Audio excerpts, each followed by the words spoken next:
Has there ever been a time when you don't know what you want to do with your life? This is Theresa Froehlich, a certified life coach, writer, and conference speaker. Well, I like to make the connection with my audiences. So sharing a little bit of my personal life is very important. And people really respond to stories. It draws them in. Stories really draw people in. Okay, they can relate in a variety of ways. So that's why I really like to tell stories, share a little bit about myself. My main message really has to do with the purpose statement that I came up for myself a number of years ago. And my purpose statement is to empower men and women to grow personally, intellectually, and spiritually. My heart's passion is to see people become everything they can be. Do you sometimes feel like you're an impersonator? Feeling like you are a square peg fitting in a round hole? It doesn't seem to be a good match. When I graduated from my MBA program at University of Washington, I thought to myself, well, accounting is where the jobs are.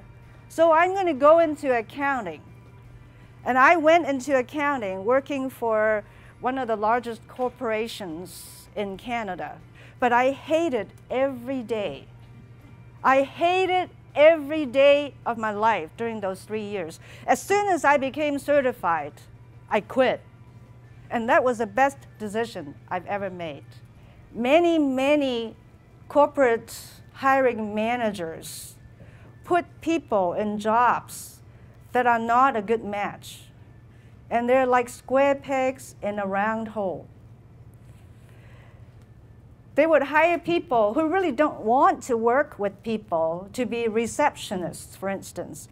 So it's not a good match for that person. You don't put people who are not people-oriented to be in positions that require a lot of people contact. Your purpose statement. Take just 2 minutes to write down your purpose statement. And use no more than 15 to 20 words. If you need more than 15 to 20 words, it really means that you don't yet know what your purpose is. The reasons for doing life planning is that it will provide a compass for your life. You know, every day I have requests coming in asking me to do a variety of things, particularly volunteer activities. So how do you screen those requests? And every day you have demands on you besides the job that you go to. How do you screen those demands on you? And in order for you to find, quote, balance, you really need to have that life purpose statement to guide you, to serve as the compass for your life. So you know which to say no to and which to say yes to. The trouble with many of us is we're doing a lot of good things, but we're not doing the best thing.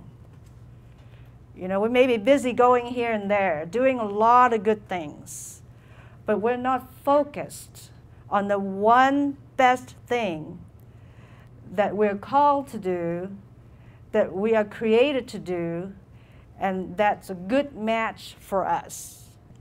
Sometimes we charge ahead thinking that we've got this powerhouse within us, and we didn't realize that there are some things that we cannot change about ourselves. So if we do life planning, we know where we're headed. And the second reason is so you can align with your design. You know, satisfaction about life and work is about aligning with who you are. If it's a good match between what you do and who you are, you will find satisfaction. And the third reason for getting your life plan in place is so you can have the key that turns on the engine.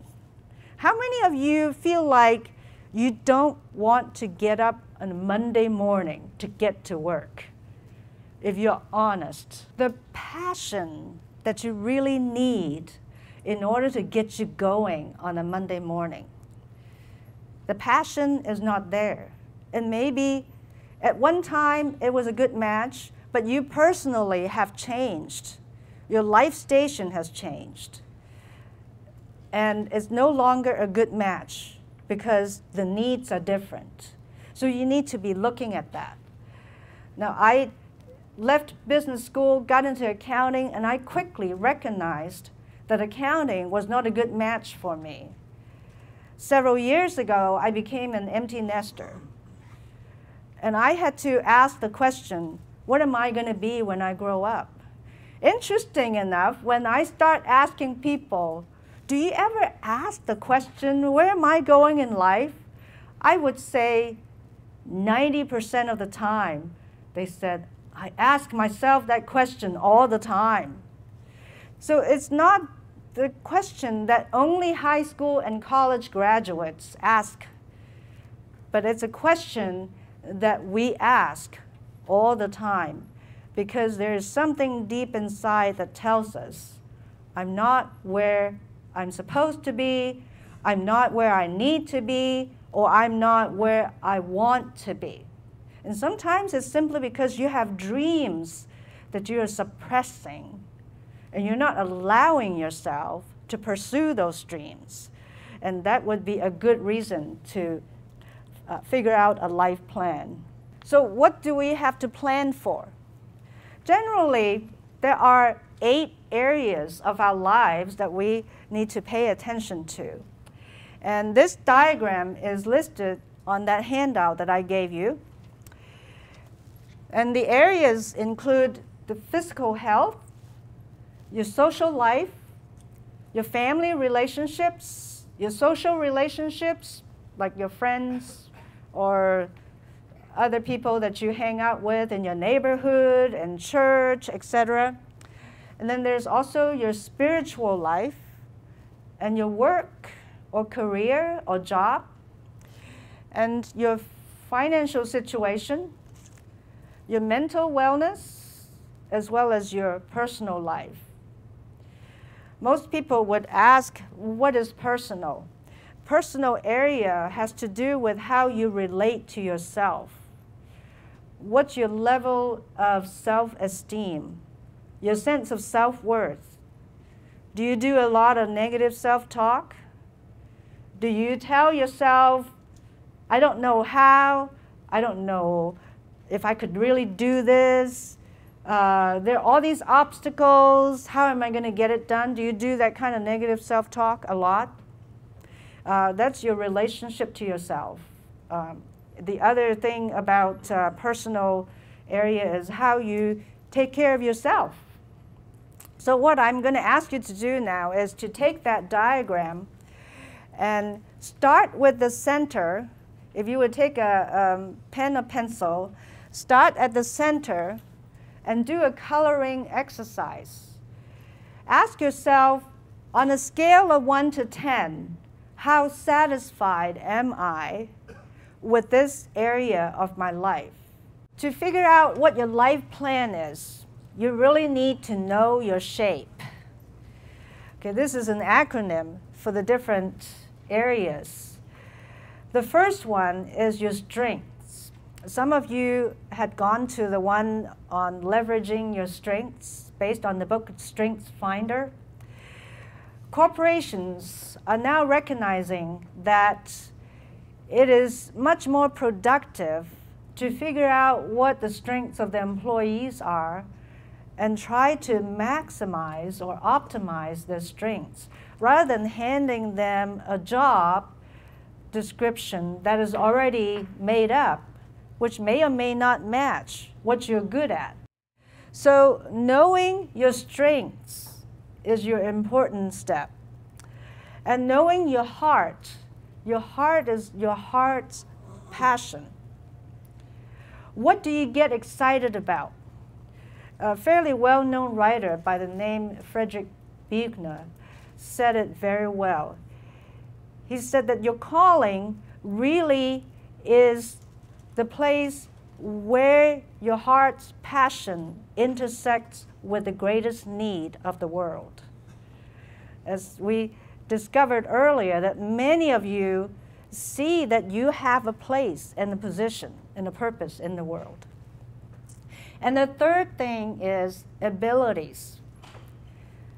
You may be good at playing piano, but I'm not good at playing piano. Or you may be good at working on computer technology. I'm not good at working with computers. So we all have different levels of abilities. Some of those are skills that we can acquire along the way. But some of those, no matter how hard I try, I won't be able to do it. So you got to know your shape. Self-knowledge, getting to know yourself. And self-development, developing yourself. And self-care.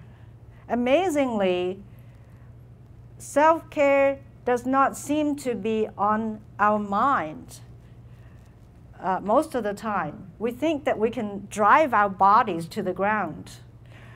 But to achieve life balance and to have satisfaction in life, you got to think about self-care. What are you doing to have fun?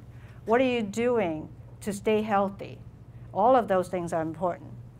And finally, invest in mentoring relationships.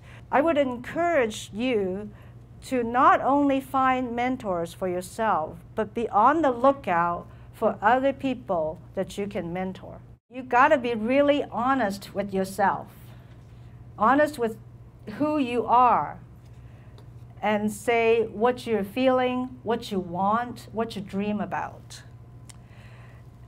And you have heard it repeated over and over again, that you are the one in the driver's seat. If you don't make it happen, no one would.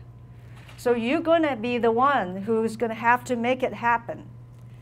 And good intentions are not going to equal effective actions. You got to take action. And get clear about your core values. Core value is really what's at the core, the non-negotiables. Something that is important to you and you're not going to give up no matter what. Most of us, or all of us, have been hurt in the past. So it is important for us to get past our hurts, because our past hurts can hold us hostage, and it really shows. Change is hard, but life is a series of transitions. And again, the mentoring and the coaching and seeking out accountability is important to help us move forward. And now is the time. It's not tomorrow, but now is the time.